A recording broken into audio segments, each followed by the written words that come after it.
우리 옆에 분 보시고 인사하시죠. 평안하십시다. 이렇게 인사하시겠습니다. 주보의 광고 참조해 주시면 좋을 것 같고요.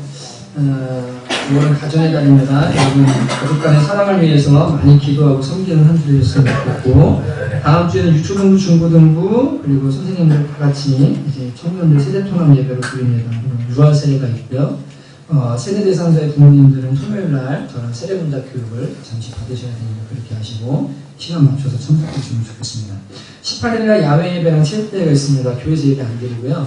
그날 10시에 금비초등학교 모여서 예배 드리고 그 다음 체육대회를 하거든요. 강남에 있는 청년들도 다 와요. 그러니까 그날 정말 즐겁고 행복한 시간 보내시게 될 테니까 준비 많이 해주시고, 예, 광고 참조해 주시고 다음 주에 또 자세히 광고 드리겠습니다. 하나님 주시는 말씀은 창세기 19장 12절부터 22절까지의 말씀 함께 보시겠습니다. 창세기 19장 12절부터 22절. 창세기는 성경 맨 처음에 있습니다. 19장 12절부터 22절까지 말씀. 이거 개인적으로 조금만 줄여주시네요. 19장 12절부터 22절까지 말씀. 제가 12절, 여러분이 13절 번갈아 가면서 읽겠습니다. 그 사람들이 롯에게 이르되 이 외에 내게 속한 자가 또 있느냐? 내 사위나 자녀나 성중에 내게 속한 자들을 다 성 밖으로 이끌어내라. 그들에 대한 부르짖음이 여호와 앞에 크므로 여호와께서 일어나게 하시고 우리를 보내주고 우리가 말하노라. 롯이 나가서 그 딸들과 결혼할 사위들에게 말하여 이르기를 여호와께서 이 성을 멸하실 터이니 너희는 일어나 이곳에서 떠나라 하되 그의 사위들은 농담으로 여겼더라. 동틀대에 천사가 롯을 축하하여 이르되 일어나 여기 있는 아내와 딸을 끌어내라. 이 성의 죄악 중에 함께 멸하였다. 그러나 롯이 지체하매 그 사람들이 롯의 손과 그 아내의 손과 두 딸의 손을 잡아 인도하여 성 밖에 두니 여호와께서 그에게 자비를 더하심이었더라. 그 사람들이 그를 막고 이르되 이르되 만만한 생명을 보존하라. 뭐라고 하나님께 묻지 말고 선선한 마음으로 말하노라. 롯이 그들에게 이르되 내 주여 그리 마옵소서. 주의 종이 주께 내리놓고 주께서 큰 인자를 내게 만드사 내 생명을 구원하시오나 내가 도망하는 산에까지 갈 수 없나이다. 그러므로 내 재앙을 만난 주가 나이다. 보소서 저 성읍은 도망하기 가깝고 작기도 하오니 나를 그곳으로 도망하게 하소서. 이는 작은 성읍이 아니니까 내 생명이 보존되리이다. 그가 우리에게 내가 이래도 내 손을 들었은즉 내가 말하는 그 성읍을 멸하지 아니하리니. 있습니다. 그리로 속히 도망하라. 내가 거기 이르기까지는 내가 아무 일도 행할 수 없노라 하였더라. 그러므로 그 성읍 이름을 소아야 불렀더라. 아멘. 가정의 달 첫 주인데요. 이제 그 새순에 물든 신앙의 결과라는 제목으로 함께 부모된 입장에서 그리고 그 세대 가운데서 우리가 어떻게 하나님 앞에 서야 될지에 대해서 좀 살펴보는 시간을 가지려고 합니다. 올해도록 이제 신앙생활을 하고 아버님도 목사님이셨고 어려서부터 성경을 읽고 듣고 또 연구하고 하면서 성경의 수많은 인물들 중에 늘 바라보면서 나는 저 사람처럼 되지 말아야지 라고 하는 사람이 있었는데 그 사람이 누구냐면 바로 삼손입니다. 삼손은 하나님의 능력이 충만하게 임했던 사람이어서 나비 투표로 천명도 쳐주기도 하고 정말 사람이 할 수 없는 불가능한 일을 하나님의 능력으로 했던 이스라엘의 사사였습니다. 장수였습니다. 그런데 여자에 빠져서 네 번째 여자인 들릴라에게 이 남자가 빠져서 하나님과 자신의 힘의 비밀을 알려주게 되고 그래서 머리털이 밀리고 두 눈이 뽑힌 다음에 블레셋 사람들에게 잡혀서 연자 맷돌, 소가 돌리는 맷돌을 돌리는 비참한 지경에까지 이르게 됩니다. 그 모습을 보면서 내가 사역하고 앞으로 인생을 살아가고 하나님을 섬겨가면서 늘 하듯이 세 가지는 조심해야 된다. 돈, 섹스, 권력. 이 세 가지는 하나님 앞에서 잘못 따르면 큰일 나는 문제니까. 그리고 삼손은 두 번째 넘어진 거잖아요. 저렇게는 되지 말아야지. 이 생각을 늘 마음에 품고 있고 너무 안타깝다 이렇게 생각하는 사람이 바로 삼손이었습니다. 근데 가정을 꾸리고 인생을 조금씩 살아가기 시작하면서 삼손보다 더 불쌍한 사람이 한 사람 눈에 자꾸 들어오는 거예요. 그 사람이 누구냐? 바로 이 롯이라는 사람입니다. 오늘 본문에 나오는 아브라함의 조카 롯입니다. 두 가지 이유 때문에 삼손보다 더 불행하고 안타까운 사람인데, 첫째는 삼손은 인생의 결말이 그래도 승리였습니다. 머리털이 밀리고 힘을 잃고 블레셋에게 잡혀서 소가 돌리는 맷돌을 돌리는 상황 속에서 어느 날 3,000명의 사람들이 모여서 이 블레셋의 고관 대작들이죠. 삼손을 재롱거리로 삼아서 난쟁이들을 옆에 두고 창으로 찌르면서 눈먼 삼손을 조롱합니다. 그때 삼손이 그 집의 기둥을, 그 신전의 기둥을 잡고 하나님께 기도하죠. 하나님, 한 번만 나로 강하게 하셔서 나를 용서하시고 한 번만 힘주셔서 제가 원수답기를 원합니다. 이들과 함께 죽기를 원합니다. 그래서 3,000명의 사람들과 함께 죽습니다. 이것은 전사입니다. 장렬하게 하나님의 도우심으로 살았을 때보다 죽을 때 죽인 자가 더 많게 멋진 죽음으로 마무리를 하게 됩니다. 이스라엘의 영웅으로 기록이 됩니다. 그런데 이 롯은 성경을 가만히 보면요, 처음에는 믿음도 있었고 가정도 있고 재물도 많았는데 부인도 저주받아서 잃어버리고 두 딸은 아버지한테 술 취하게 해가지고 아버지와 성관계를 맺어서 모압과 암몬이라는 씨앗, 하나님이 저주하시는 씨앗을 낳게 되고, 롯은 굴 속에 거하면서 나중에는 이 기록조차 남아있지 않은, 그래서 정말 비참하게 마지막에 그 끄트머리가 어떻게 됐는지조차 기록되어 있지 않은 사람이 바로 이 롯입니다. 결말이 너무나 다른 거예요. 같이 넘어지긴 했는데 너무 안타까운 거예요. 두 번째로 이 사람이 롯이 더 안타까운 이유는 삼손은 혼자였거든요. 결혼한 사람도 아니에요. 그냥 혼자 실패하고 혼자 넘어지고 혼자 회복하고 이러면 괜찮아요. 근데 이 롯은 가정이 있었잖아요. 재산도 있었잖아요. 그런데 재산 다 잃어버리고 부인도 잃어버리고 두 딸은 그렇게 타락해버리고 가정은 완전히 망가진 다음에 정말 심각한 상태로 인생을 마무리하게 되는 것이 이 롯이기에, 이 롯을 보면서 야, 너무 안타깝다. 삼손보다 더 불쌍한 사람이 여기 있구나 라는 생각을 성경을 읽을 때마다 하게 되었습니다. 여러분, 도대체 왜 롯이 이런 비참한 결말, 이제 이들이 살던 소돔이 하나님 앞에 심판받으면서 쌓아놨던 재산도 다 잃어버리고요, 하나님께서 천사를 통해서 도망가라 하시면서 도망가는 동안에 뒤돌아보지 말아라, 미련 갖지 마라. 근데 그 아내가 뒤를 돌아봐서 소금 기둥이 됩니다. 그리고 두 딸은 그렇게 아까 말씀드린 것처럼 아빠와 불 속에 거하면서 근친상간을 범하고 하나님이 저주하는 민족의 그 뿌리가 되어지는 아주 불행한 일들이 일어나게 되는데, 이 일이 왜 롯의 삶에 일어나게 된 겁니까? 여러분, 안타까운 것은 이 롯이라는 사람은 믿음의 조상인 아브라함의 조카였고, 하나님을 의지하고 떠난 믿음의 여정에서 하나님을 향한 믿음을 가지고 하나님이 주신 복을 많이 받았던 사람이 이 롯입니다. 그래서 성경은 베드로후서 2장 7절 8절에 이렇게 기록합니다.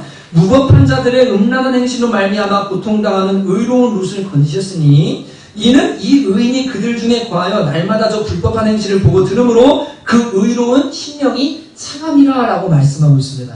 롯이 죄인이기 때문에 이런 일이 일어난 것도 아니고, 하나님의 평가가, 사도들의 평가가, 후대의 평가가 그 사람은 의로운 사람이었다.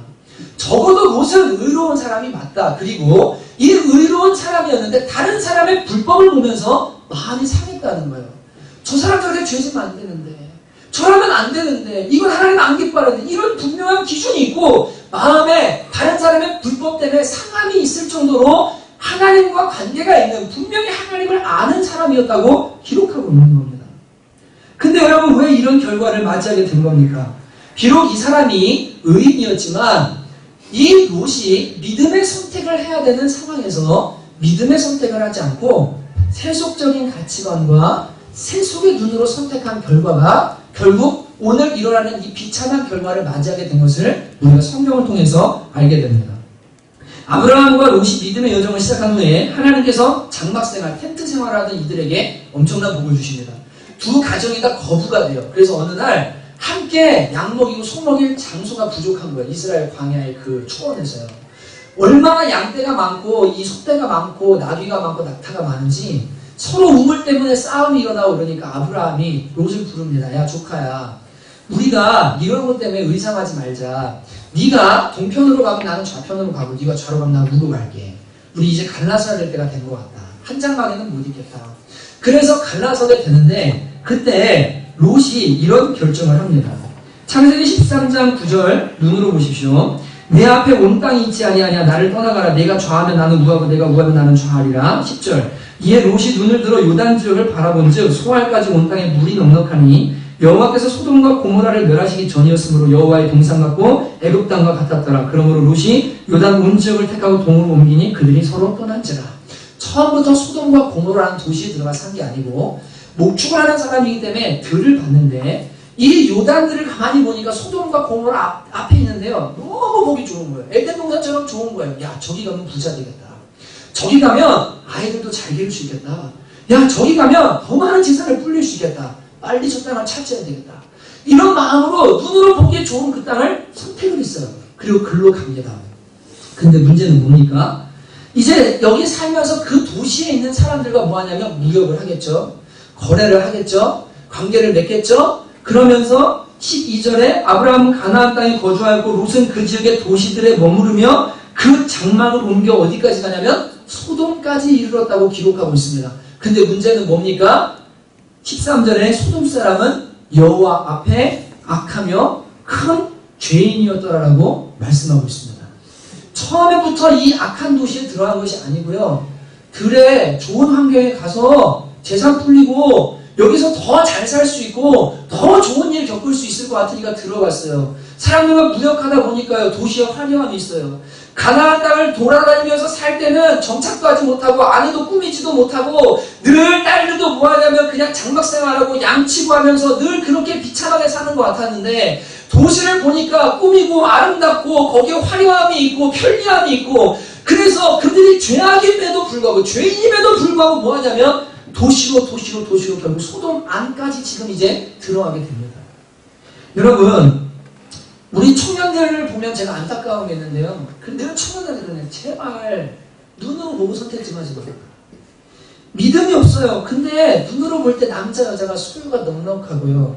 보기에 좋아요.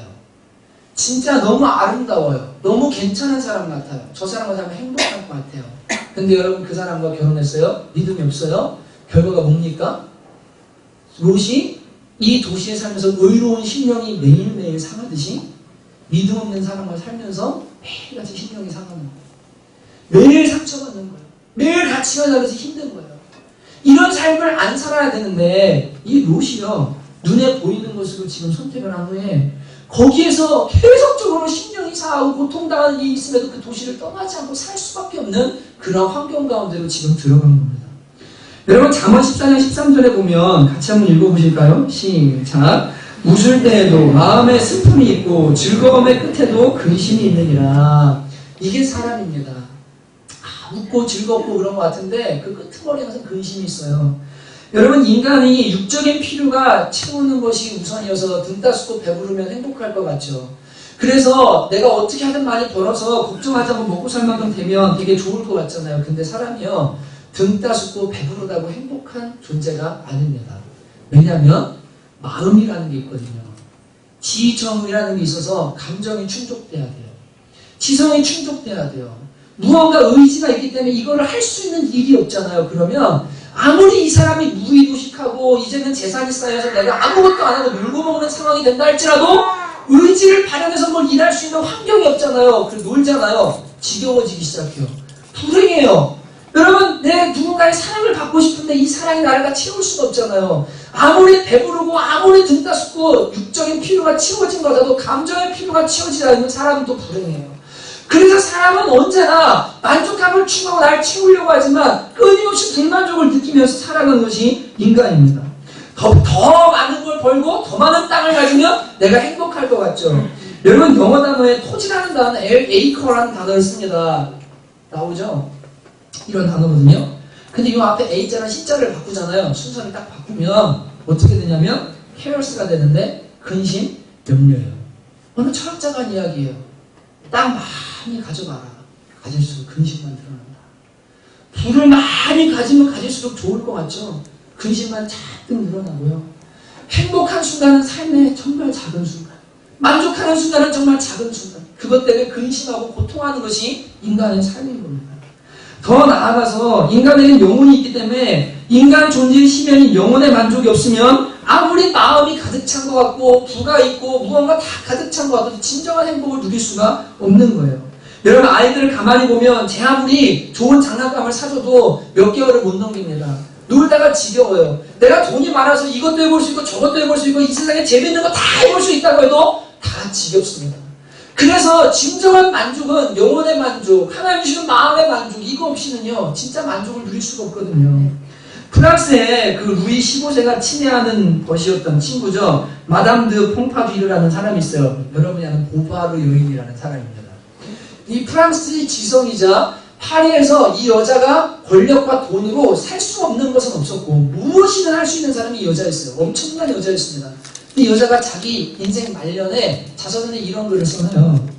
들어보시면 지쳐 높은 사람들의 형편은 어떤가? 이들의 마음은 오직 미래에만 가 있고 야망을 꿈꿀 때라야 행복할 뿐이다. 그러나 야망에는 평안이 없다.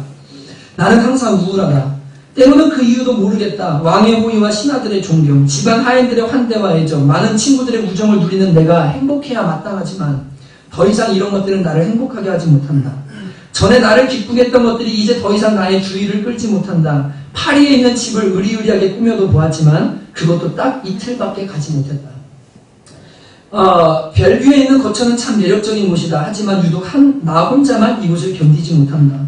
친절한 많은 사람들이 내게 파리에서 일어난 흥미진진한 이야기를 전해준다. 이들은 내가 자신들의 이야기를 듣고 있는 줄 알지만 이야기가 끝나면 무슨 이야기를 했는지 다시 물어보기가 일수다. 한마디로 나는 살아있는 게 아니다. 죽을 때가 되기도 전에 이미 나는 죽은 사람이다. 모든 것이 내 삶을 쓰디쓰게 만들려고 작당한 것 같다. 내 삶은 죽음의 연속이다. 다 가지고 다 누리고 있는 것 같은데요.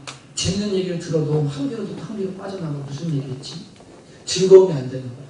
맛있는 걸 먹어도 즐거움이 없는 거예요. 살아있으나 죽은 것 같다.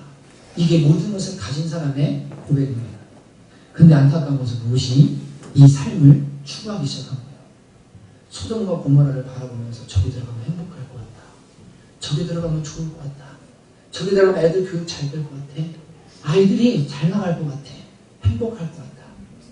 근데 여러분, 그 안에는 도시가 주는 쾌락과 향락과 사치에 깊이 물들기 시작했고 두 딸 역시 죄에 깊이 물들어서 비참한 결과를 맞게 되는 것을 보게 됩니다. 더군다나 그는 마음이 매우 상하게 되었고 영혼과 심령이 매우 망가져 가게 된 것을 우리가 보게 됩니다.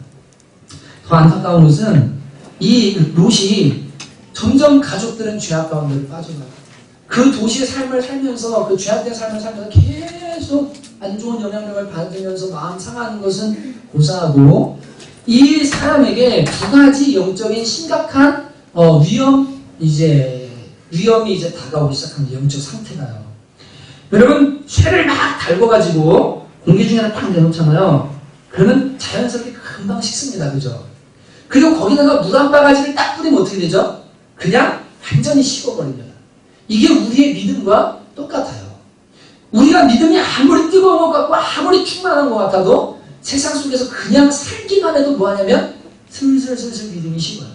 근데 어느 날 죄의 찬물이, 의심의 찬물이, 하나님 믿는 거 너무 힘든 것 같아, 회의의 찬물이 이런 게 한 바가지 딱 마음에 껴안고 나면 그 다음에 믿음이 확 깔아져 버립니다. 완전히 식어버립니다. 롯이 이 세속도시인 소돔과 고모라, 눈으로 보기에 화려하고 세속적인 가치관이 있는 그곳, 믿음의 선택이 아닌 육신의 선택을 하고 그곳에서 살면서 이의 믿음이 점점점 식고 완전히 침체 가운데 가면서 두 가지 영적인 상태, 이것이 나타나기 시작합니다. 첫째가 뭐냐면 바로 영향력이 없는 삶입니다. 소돔과 고모라를 멸하고자 죄악성을 알아보시려고 하나님께서 천사들을 보내십니다. 그리고 그 땅의 죄악이 얼마나 관영한지 니네가 보고 정말 그렇다면 이제 심판을 하라고 두 천사를 보내셔요. 근데 이 천사가 롯에게 찾아오게 됩니다. 롯이 성문에 있다가 나그네가 지나가는 걸 자기 집으로 대접해요. 의인이니까요. 착한 사람이거든요. 근데 사람들이 이 새로운 사람이 도시에 들어온 걸 알고 모여서 문을 두드리면서 그 사람을 내놓으라고 합니다. 뭐 하려고요? 상관하려고. 이 단어는 성관계를 맺겠다는 거예요. 폭행하겠다는 거예요. 이 소돔이라는 말 자체가 동성애라는 말이거든요.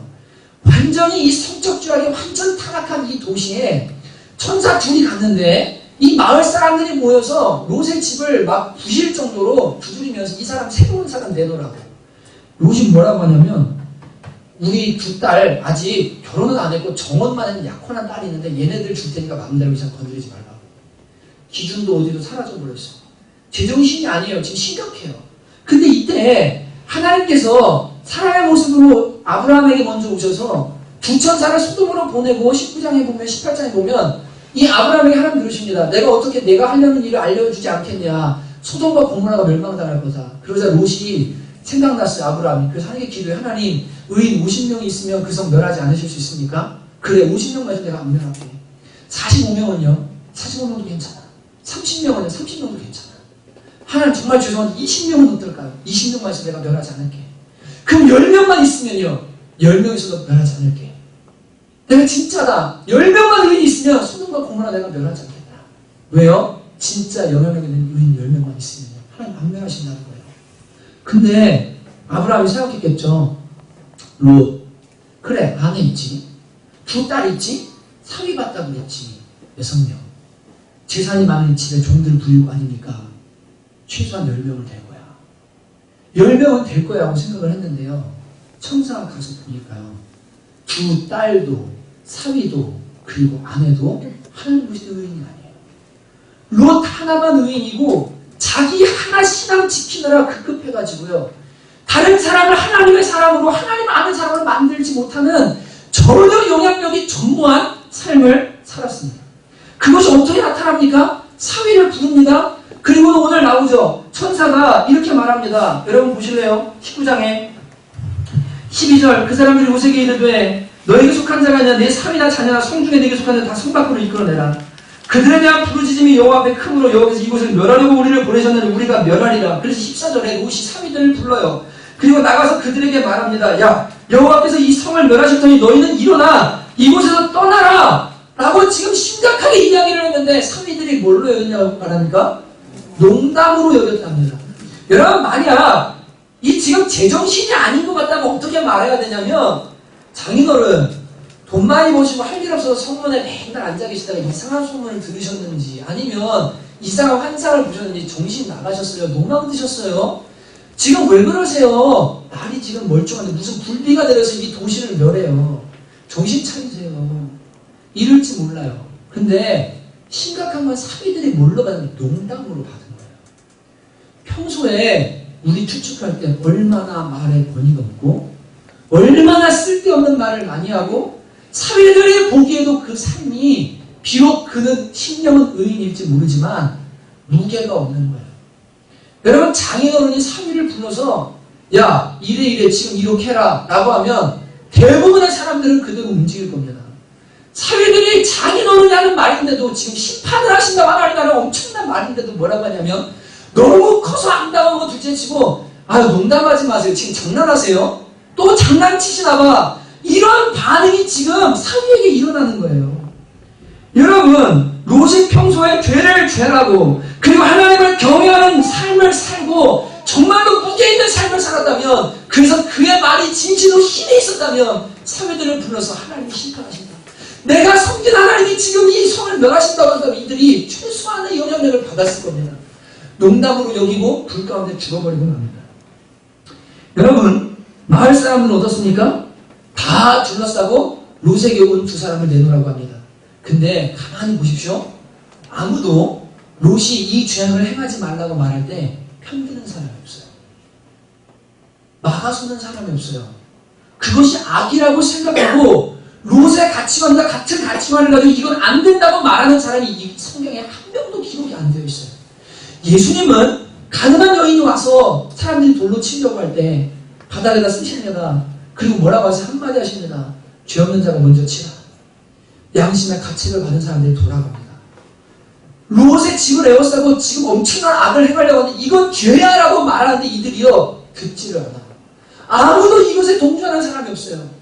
롯의 삶이 얼만큼 영향력이 없는 그리고 자신 하나는 의인으로서 하나님을 간신히 붙들고 있는지 모르지만 거룩함의 영향력이 전혀 없는 사람이었다는 것을 우리가 알게 됩니다. 아내도 결국 뒤돌아보지 말랬는데 뒤돌아봐서 소금기둥이 되고 두 딸도 비참한 근친상간의 죄를 짓게 되어집니다. 예수님이 말씀하셨습니다. 소금이 그 맛을 잃으면 세상에 버려서 밟히게 될 뿐이라. 롯이 지금 이런 상태에 이른 겁니다. 사람들이요 인정을 안 해줘요. 그 말이 영향력이 없어요. 근데 여러분 이것보다 더 심각한 것은 롯의 영적 상태예요. 롯 자체의 영적 상태예요. 여러분 오늘 말씀에 보면 15절 16절에 보십시오. 동틀 때 천사가 롯을 재촉하여 이르되 일어나서 빨리 나가라. 지금 이제 이 끝났다. 여긴 멸한다. 근데 그 다음에 롯이 16절에 어떻게 반응하죠? 그러나 롯이 지체하네. 여러분 영적으로 병든 사람들의 특징이 뭔지 아세요?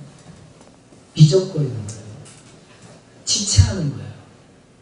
영향력 없는 삶, 믿음 생활 똑바로 안 하는 삶을 살다가 중요한 순간에 하나님께서 너 지금 거기서 빠져나와야 돼. 너 그 죄를 버려야 돼. 너 빨리 돌이켜야 돼. 이렇게 해야 돼. 근데 그때 뭐 하냐면 지체하는 거예요. 그때 미적거리는 거예요. 이게 롯의 영적 상태였어요. 여러분 천사가 눈앞에 와가지고요 지금 빨리 나오라는 거예요. 근데 안 움직여요. 그리고 어떻게 하면 불쌍해서 손을 잡아가지고 끌고 나오는데 그 다음 뭐합니까? 뭐라고 합니까? 더 가관입니다. 주여 이렇게 불러요. 천사를요. 주여 그리 마옵소서. 그 땅을 다 멸한다고 하는데요. 그리 마옵소서. 주님이라고 말했으면 그대로 하시라고 해야 되는 게 정상이죠. 그리 마옵소서. 그리 뭐라고 말합니까?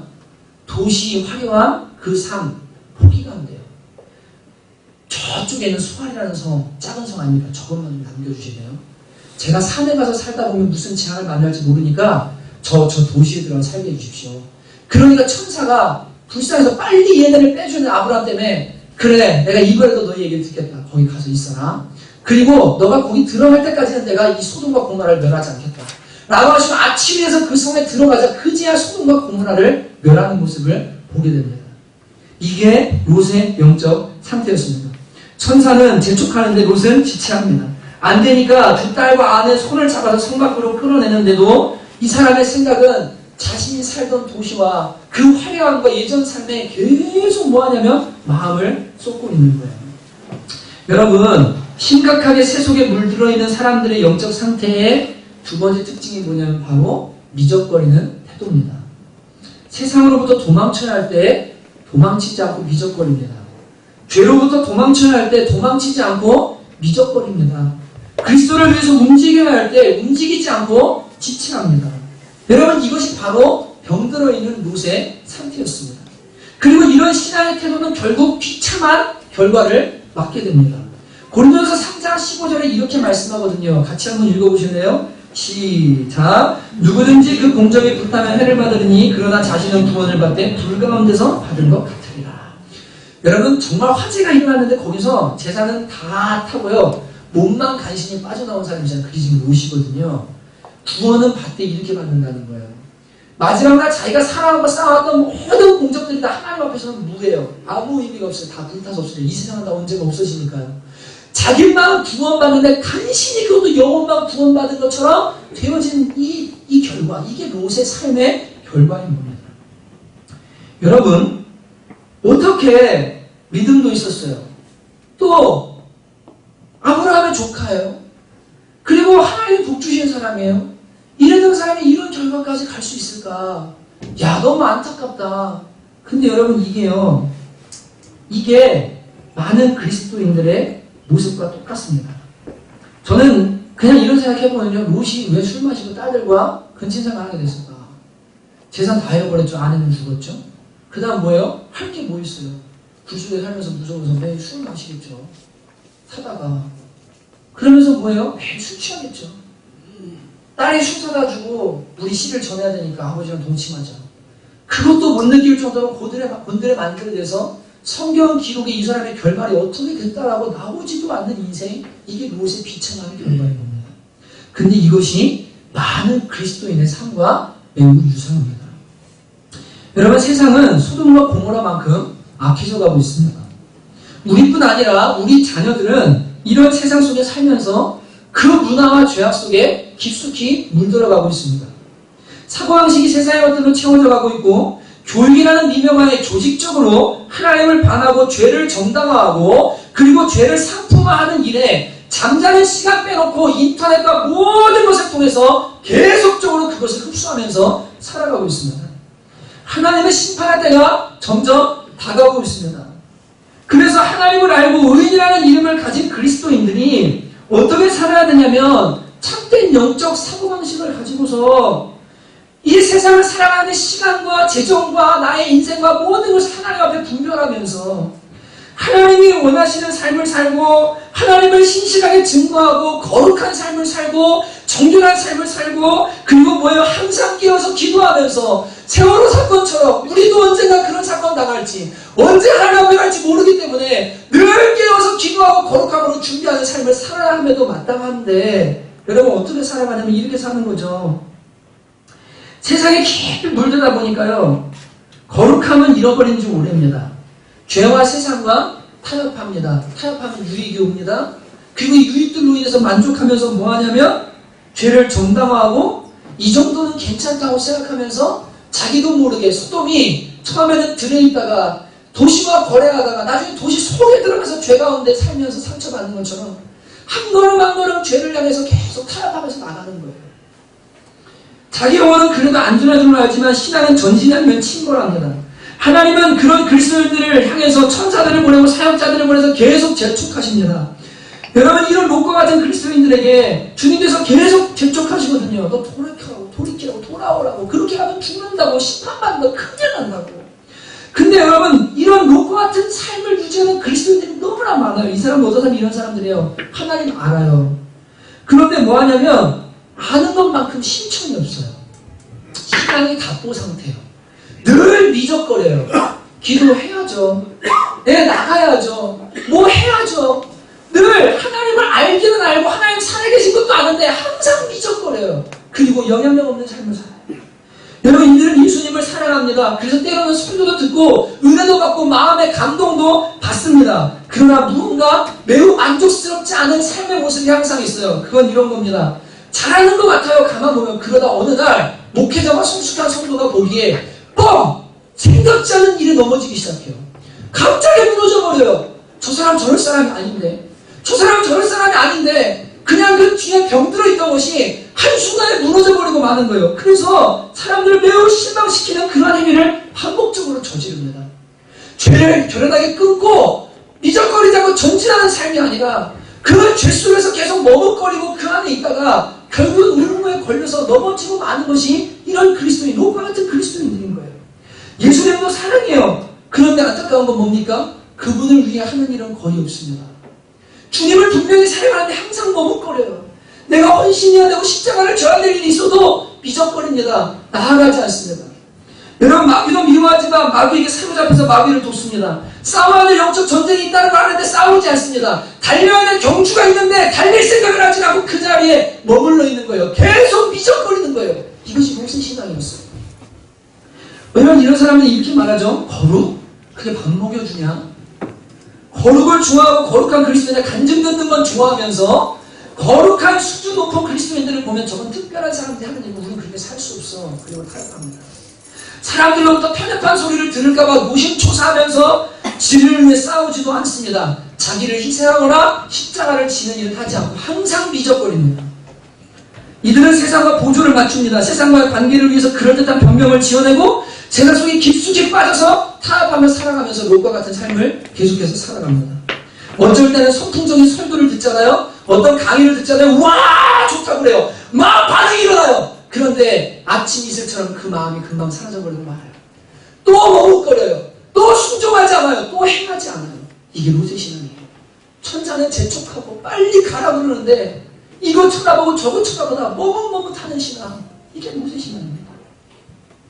여러분 이들은 자신을 파멸로 이끌고 가는 죄와 세상 속에서 머뭇거리면서 삽니다. 영혼은 빼앗기지 않는다. 간신히 불 속에서 구원을 받아도 생명력 잃어버리고 영향력 잃어버리고 결국 어떻게 됩니까? 결과가 말씀드린 것처럼 가정도 비참해지고 자신의 영적 상태도 구원도 비참한 구원을 받게 됩니다. 저 이런 그리스도인들을 많이 봤어요. 여러분 예수님을 믿으려면 똑바로 믿어야 되는데 제대로 안 믿으면 세상에서도 쓸모없는 사람이 되고요. 하나님 나라에도 쓸모없는 사람이 될 수 있어요. 이게 대단히 무서운 거예요. 주님을 모르면 차라리 나아요. 알긴 알아요. 그런데 머뭇거리고 있어요. 양쪽에 발을 두고 점점점 갈라져가고 있는데 어디로 가야 될지를 몰라서 이게 이러다 물에 빠지겠다 이러면서 그냥 막 흘러흘러 가는 거예요. 얼마나 힘든 신앙생활인지 몰라요. 양쪽에 다 쓸모없는 그런 그리스도인이 된 사람들을 많이 봅니다. 여러분 95년인가 4년에 박한상 사건 기억하십니까? 한의원 하는 아버지 부산에 100억대 부자잖아요. 아버지 엄마 다 망치로 깨서 죽이고 동생까지 그 다음에 기름 가져다가 불질러서 죽인 박한상 사건 기억하시죠? 기억하시죠? 여러분 그 사람 어떤 사람인지 아시죠? 고2 때 예수님 만났어요. 두 부모는 장로님이에요. 권사님이에요. 부산의 유명한 교회예요. 근데 이 아이가 중고등학교 때 계속 비행을 하는데 고2 때 원베이 성사님 수련회 가가지고 은혜를 받았어요. 그래가지고 얘가 주님을 만나서 교회 앞에 노란 머리하고 청바지 찢어지고 내가 맨날 교회 안에서 막 엄마 아빠 얼굴에 목칠하고 다니는 이 아이가 엄마 아빠를 모셔놓고 본당을 걸어나서 그 앞에 무릎 꿇고 엄마 아빠 잘못했다고 나 주님 만나고 보니까 내가 죄인이라고 회개하고 그 고2 여름에 주님 만난 다음부터 하나님이 좋아서 수요 예배, 금요 예배, 새벽 예배, 주일 예배 하나님 찾고 하나님 막 부르짖던 이 아이를 장로라는 사람이 권사라는 사람이 주일 고3이 되자 이렇게 말했습니다. 얘한테 너 이제 예배 나오지 마. 공부해서 서울대 가는 게 하나님의 영광이야. 성경 어디에 그런 말이 써 있습니까? 그러면 전문대 가는 게 하나님의 영광이 아닙니까? 변두에 사는 사람들은 다 쓰레기들입니까? 하나님께 쓸모없는 사람들입니까? 성경 어디 하나님의 영광이 그런 거라고 말합니까? 서울대 가는 게 하나님의 영광이 하는 거야. 너 주일날 8시 예배만 드리고 중고등학교 가지 마. 너 공부해야 돼. 주일날 학원 가. 이 아이를 일주일에 학원으로 돌리는 거예요. 세속의 가치관을. 좋은 학교 가면 인생 잘 될 줄 알았죠. 좋은 학교 가면 이 아이가 행복할 줄 알았죠. 좋은 교육 받고 100억 부자니까 한의원 하니까 돈 갖다가 처발르면 얘가 잘 될 줄 알았죠. 1년 동안 영혼이 다 망가졌어요. 전문대도 못 들어가는 상태가 돼버리니까 엄마 아빠가 2년 동안 더 하다 안 돼서 삼수까지 시킨 다음에 야 너 안 되겠다. 유학 가라. 창피하다 집안에. 돈 있으니까 애를 미국 학교를 보냈거든요. 가서 신앙이 없고 만족이 없으니까요. 카드 가지고 마약하고 여자, 술, 스포츠가 다 돈이 계속 쏟아부어지는 아버지가 오늘 호출을 했어요. 너 두고 와라. 너 도대체 뭐하길래 돈을 이렇게 쓰냐.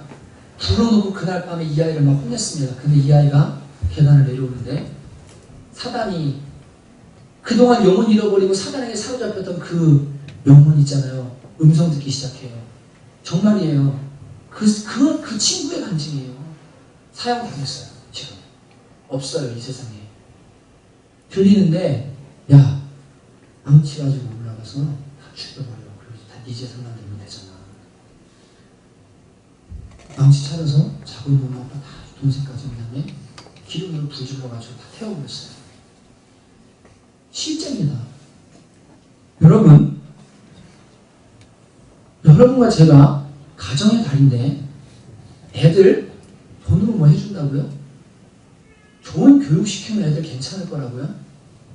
그 아이들이 세상에 깊이 물들어서 세수의 가치관을 가지고 하나님 없이 죽음의 길로 파멸의 길로 달려가고 있는데 그것을 부추겨주고 그것을 조장하고 부모라는 사람들이 하나님의 기준과 영적인 눈을 가지고 하나님의 관심으로 아이를 기르고 가정을 세우기보다는 세속적인 가치관으로 결정하고 세속의 가치관으로 자녀를 기르면 똑같은 결과가 일어납니다.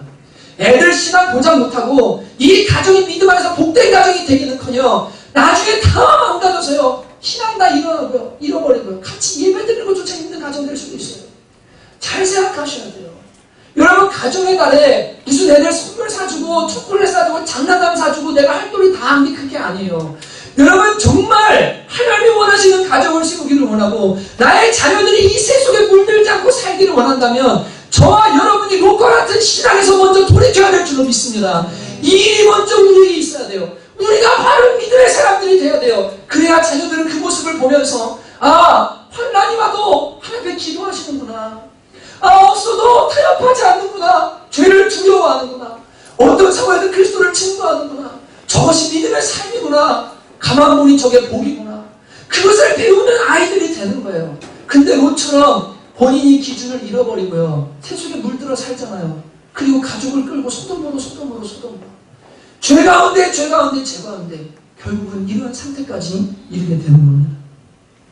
여러분 저는 이 가정의 달에 이 말씀을 준비하면서 주님, 우리가 나와야 될 소돔과 고모라는 뭡니까? 주님께 많이 질문했습니다. 인터넷에 소돔으로부터 나오십시오. 주님이 재촉하십니다. 너 계속 야동 보고, 너 계속 음란한 거 보고, 그 세속 가치관에 계속 묻으면 너의 자녀, 너의 가족 다 망한다. 내가 멈출 수가 없다. 빨리 나와라. 재촉하는데 머뭇거리는 거예요. 여러분, 나오게 되시기를 주님의 이름으로 축복합니다. TV에 성에서 나오게 되시기를 주님의 이름으로 축복합니다. 영혼 잡아먹고 아이들 그거 보면서요, 영혼 다 망가지고 있는데 선 잘라야죠. 없애야죠. 부모가 안 보면 되잖아요. 지금 뭐가 중요해요? 애들 영혼이 중요한데 그거 틀어주고 그거 보라 그러고 그 가치관에 물들도록 그냥 방치하면서 애들 영혼 망가져가는 거 모르고 그 성에서 나올 생각을 안 하는 거예요. 여러분, 나오게 되시기를 주님의 이름으로 축복합니다. 죄와 세상의 타협으로부터 여러분 나오십시오. 자아의 성으로부터 나오십시오. 여러분, 내 자아를 붙들고 내 죄악된 자아를 끝까지 생각하면 반드시 그 성 안에서 멸망당합니다. 천사가 재촉하듯이 이제는 나오라고 하면 여러분 돌이켜서 나오셔야 되는 거예요. 그러나 머뭇거리면 큰일 나요. 여러분, 설교 준비하고 기도하면서 어제 새벽에 주님께서 제 마음에 한 가정을 생각나게 해줬습니다. 그것은 성경에 나온 야곱의 가정이었습니다. 창세기 3장 35장에 보면 이 야곱이 똑같아요. 딸인 디나가 세겜 땅 도시에 나가가지고 그 화려함을 구경하고 보다가 강간을 당하는 일이 일어납니다.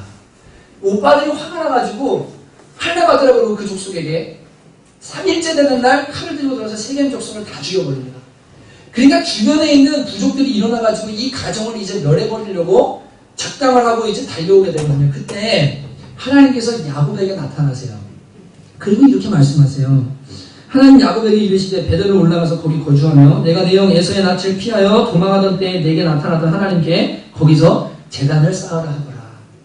야곱이 이에 자기 집안 사람과 자기와 함께한 모든 자에게 이르되, 잘 들어보십시오.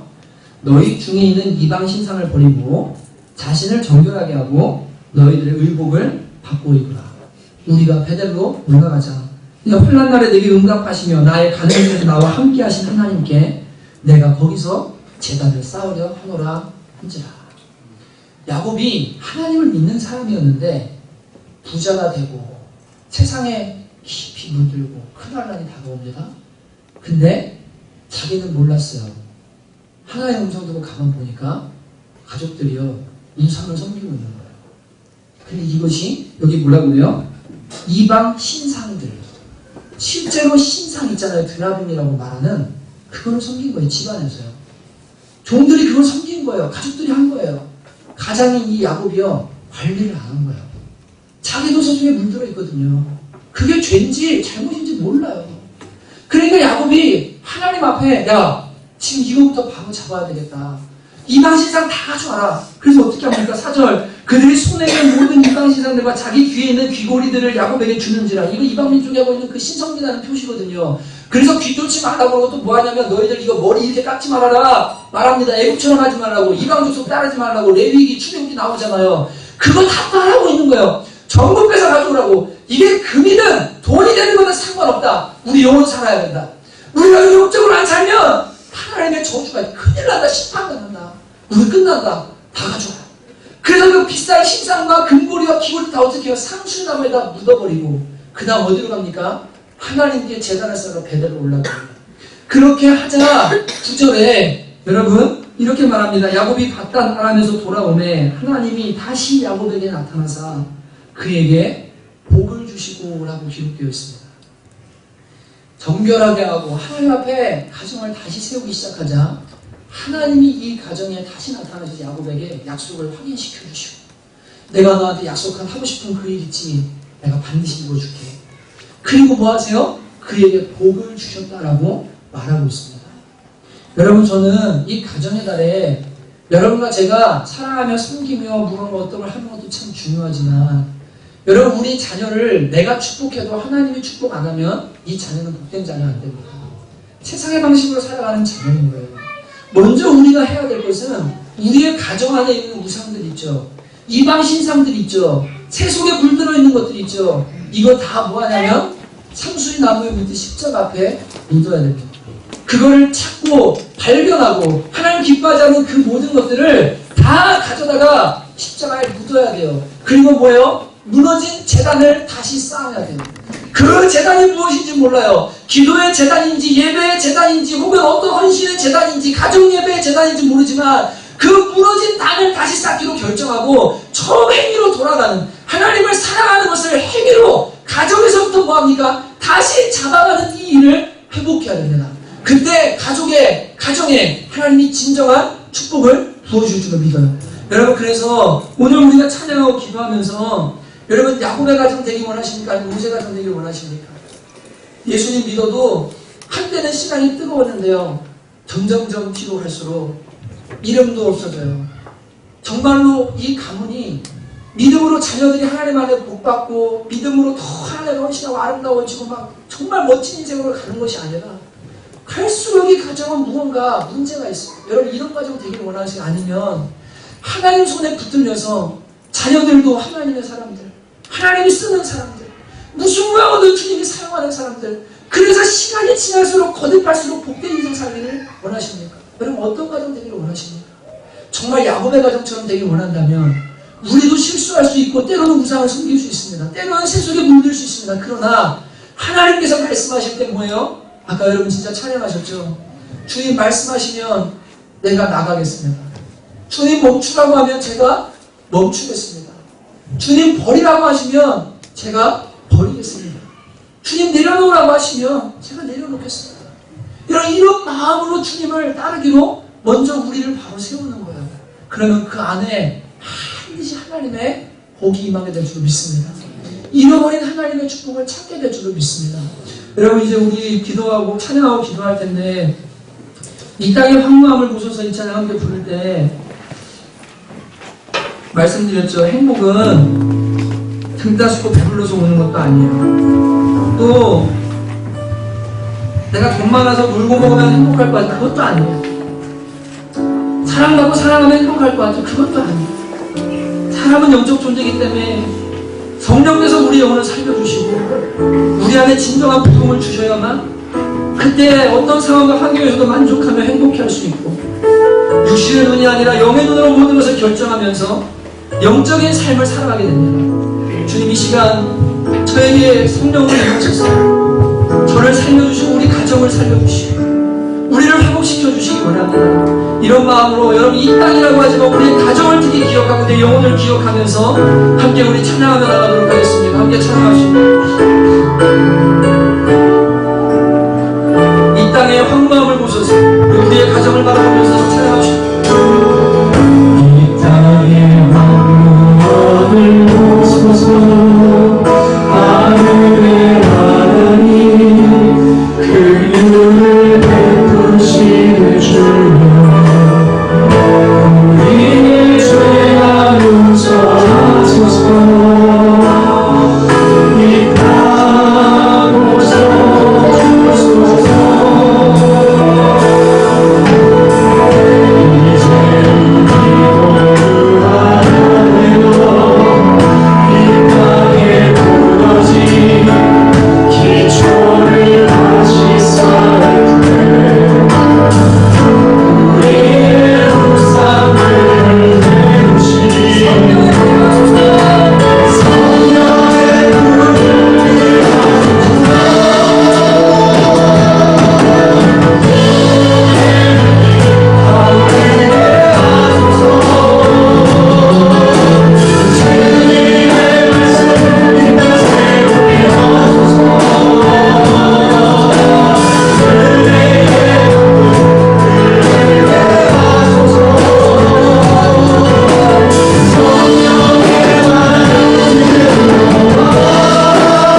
여러분이 이곳에서 예수님을 처음 만나고 제실대의 주님을 따르는 모습 때문에 저는 늘 감사합니다.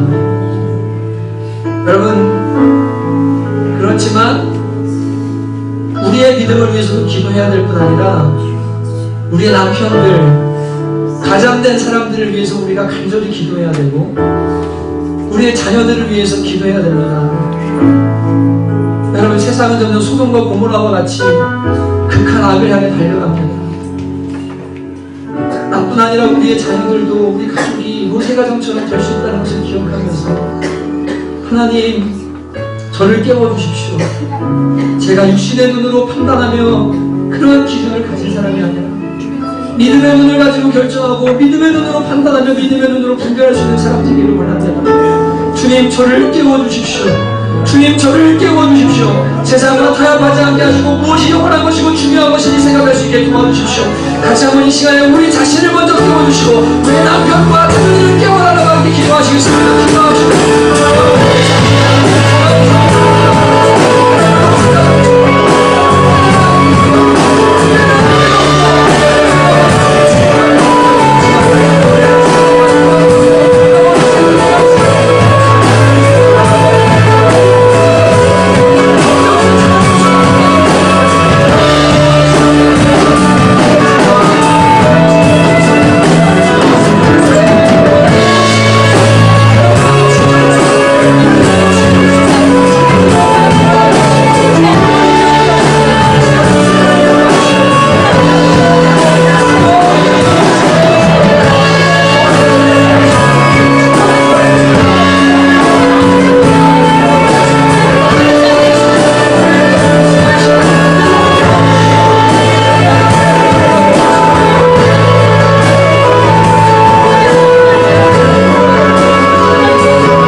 지하철 사건이 또 일어났습니다. 여러분, 무엇을 느끼십니까? 지난주에 우리가 많이 슬퍼했습니다. 그런데 지하철 사고에서 사람이 안 죽은 건 감사합니다. 여러분, 어떻게 하나님 앞에 서게 될지 우리는 모릅니다. 영혼이 있습니다. 암으로 죽든 사고로 죽든 오래 살다가 호상이라고 말하는 자연적인 죽음으로 죽든 인간은 다 죽습니다. 준비 안 된 채로 죽으면 죄값 따라서 하나님 없는 영원한 지옥에 떨어지게 됩니다. 여러분, 지체하시면 안 됩니다. 머뭇거리시면 안 됩니다. 하나님께로 돌아오셔야 됩니다. 주님께로 나와야 합니다. 죄를 버리고 세상을 뒤로 하고 하나님 아버지께로 돌아와야 됩니다. 여러분, 사셔야 됩니다. 죄가 하늘로 나가는 것이 아니라 산으로 도망해야 됩니다. 예루살렘으로 도망해야 됩니다. 반석의 산 갈보리로 도망해야 됩니다. 거기에 생명이 있습니다. 여러분, 이 어려운 분들 기도할 때 주님을 못 만난 분들은 기도하십시오. 하나님께 영혼을 구원해달라고 기도하십시오. 영적 진리를 알게 해달라고 기도하십시오. 세상이 다가 아님을 붙들 수 있도록 해달라고 기도하십시오. 우리의 가족들을 위해 기도합시다. 자녀들을 위해 기도합시다. 하나님, 세상을 따라 사는 사람들이 아니라 영원히 구원받은 사람들, 천국의 백성들을 위해 하소서. 이 시간 같이 한번 우리 영혼들을 위해 기도하시겠습니다. 하나님 아버지, 감사합니다. 주님, 주님을 전하게 성공합니다.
기대합니다.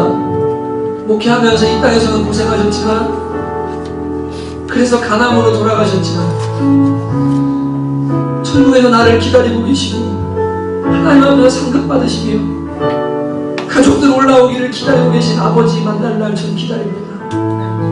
여러분, 우리 모든 가족이 예수님 믿고 어떤 죽음을 당하더라도 세상이 아까운 죄가 있기 때문에 반드시 죽거든요. 어떤 모양으로든 천국에서 영원히 행복할 수 있는 방법이 있습니다. 다시 만날 방법이 있습니다. 예수님을 영접하는 겁니다. 죽음을 이기시고 부활하신 예수님을 믿고 그 주님과 함께 부활하고 영원한 생명을 얻는 겁니다. 여러분, 시험을 한 번 더 기도할 때 돈 많이 벌면 뭐합니까? 돈 가지고 죄짓 당한 지옥 가면 어떡해요? 학식이 많으면 뭐예요? 좋은 머리 가지고 사기치고 다른 사람들 아프게 만들다가 하나님의 심판 받으면 어떻게 합니까? 예수 믿어야 됩니다. 예수님 만나야 됩니다. 우리 가족이 예수님 만나게 해주십시오. 이것이 가장 중요한 일인 줄 압니다. 거의 찬행복 있는 줄 압니다. 주님 꼭 주님 만나게 해주십시오. 우리 구원받지 못한 가족들을 위해서 이름 부르면서 다시 한번 기도합시다. 함께 기도하겠습니다. 하나님 아버지, 사랑하는 가족들을 구원하여 주시기 원합니다. 하나님 소돔과 고모라와 같이 십자가를 망했습니다. 주님, 우리 가족들이 주님을 만나야 됩니다. 예수님을 만나야 됩니다. 그래야 구원받고 영원한 생명을 누리고 진정한 행복을 누리게 됩니다. 하나님 아버지, 구원하여 주시고 살아계신 예수님 만날 수 있는 은혜를 주시고 우리가 모두 구원하고 우리가 원하는 대로 살아가시는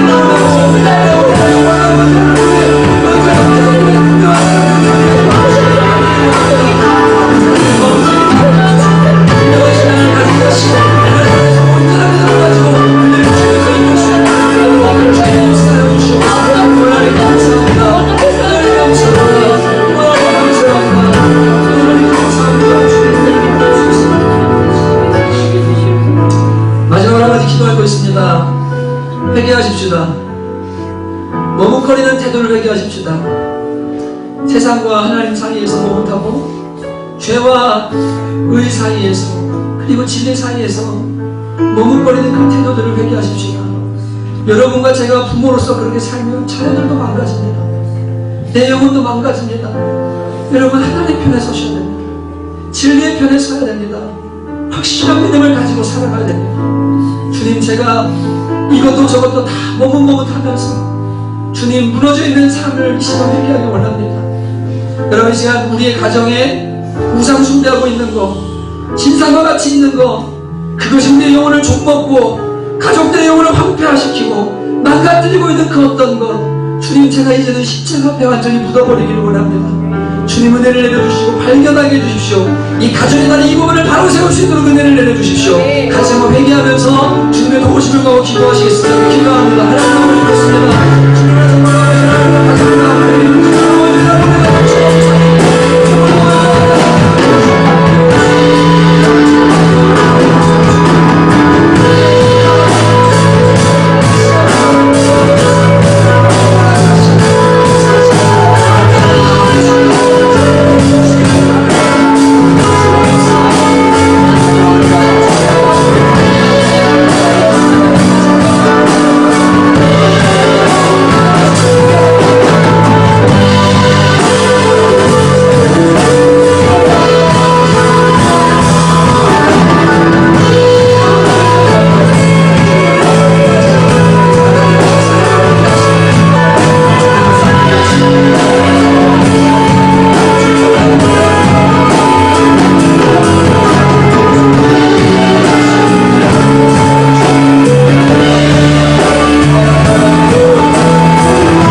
부모로서 자녀 앞에서 싸우고 세상 결합과 오락을 그렇게 즐기고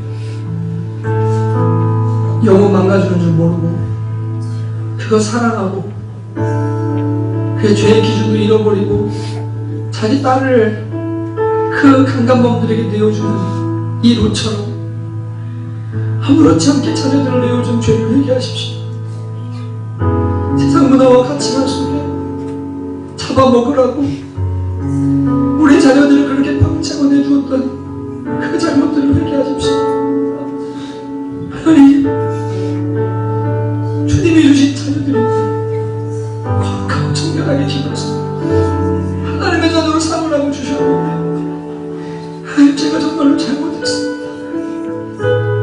여러분, 회개하십시오. 우리가 먼저 회개해야 됩니다. 여러분이 돈에 혈안돼서 살면 자녀들과 돈도 모르는 거예요. 영적인 법칙은 다 흘러가요. 음란을 회개해야 돼요. 거짓을 회개해야 돼요. 임기응변을 회개해야 돼요. 우리가 먼저 회개해야 됩니다. 성령이여, 이 시간 오셔서 죄를 보여주소서. 가슴을 지켜주십시오. 주여, 이 시간 오셔서 회개의 영을 부어주십시오. 한때는 죄였다고 생각했지만 어린 것의 속에 물들어서 죄라고 생각지 않은 마음들 이 시간 깨끗해 주십시오. 주여, 이 시간 오셔서 우리를 회복시켜 주십시오. 하나님, 우리의 마음을 주의 보혈로 씻어주십시오. 하나님, 말씀을 회개하며 믿어주십시오. 하나님, 이 시간 주께서 은혜를 넣어주시네.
참된 그리스도인들이 되기를 원합니다.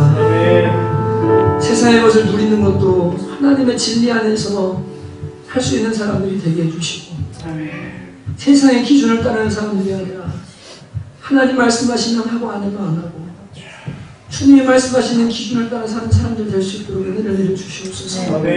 자녀들을 돈으로 세상 방법으로 기르지 않게 도와주시고, 우리가 먼저 하나님의 기준을 가진 부모가 되게 도와주셔서 아이들의 영혼을 바라보며 그 아이들이 하나님과 사람 앞에 정말로 쓸모있고 아름다운 인생이 되기를 바라는 마음으로 기도하며 양육할 수 있는 지혜와 능력을 주께서 허락하여 주시옵소서.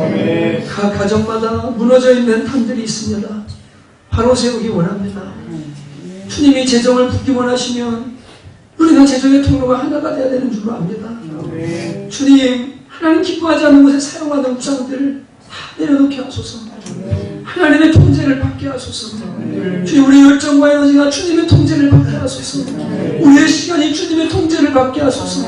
모든 우상들을 십자가 앞에 묻어버리게 도와주시고, 이제는 하나님이 다시 오셔서 내가 너에게 약속한 것을 이루어주겠다고, 너의 가정은 내가 믿고 신실한 가정이기에 너의 가정을 통해 일하기를 원한다고 말씀하시는 그러한 가정 될 수 있도록 은혜를 내려 주시옵소서. 머뭇거리는 신앙에서 벗어나게 해주시기 원합니다. 일어나게 해주시기 원합니다. 결단하게 해주시기 원합니다. 버릴 것은 버리게 해주시고 붙잡아야 될 것을 붙잡는 결단이 있을 수 있도록 주님께서 은혜를 내려 주시옵소서. 주님, 모든 것 감사드립니다. 예수님의 이름으로 기도합니다. 아멘. 여러분, 자리에서 일어나셔서 하나님의 사랑을 사모하는 자께 부르실 텐데요. 정말 하나님께서 여러분을 사랑하십니다. 거룩함을 요구하시는 것은 복되게 하시려고 요구하시는 겁니다. 율법이나 정죄가 아닙니다. 롯은 구원 받잖아요. 근데 인생이 비참해지는 거잖아요. 복된 인생 살기를 하나님 원하세요. 정말로 하나님의 선하심을 닮아가고 주님을 닮아가려고 하는 여러분을 하나님께서 다 알고 계시고 보고 계시고 복 주시기 원하시는 그 마음 우리 한번 시간 축복하면서 찬양합니다. 하나님의 사랑을 사모하는 자 하나님의 사랑을 내가 이런 사람에게 비추합니다. 하나님의 평화를 바라보자 너의 모든 걸 창조하신 우리 주님 너를 하나님 사랑하시는 주 하나님의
식사하시고 좋은 주제하시고 들어가시면 좋겠습니다. 우리 정미 성도님 남편 되신 어머니 선생님 오셨는데요. 저는 연예인이 오신 줄 알았어요. 너무 멋있으셔서요. 박수 한번 해주시면 환영해 주시면 됩니다. 원장님 위로 올라가셔. 나 오늘 여기 늦게 있는 걸 빨리 가셔. 올라가셔. 올라가셔.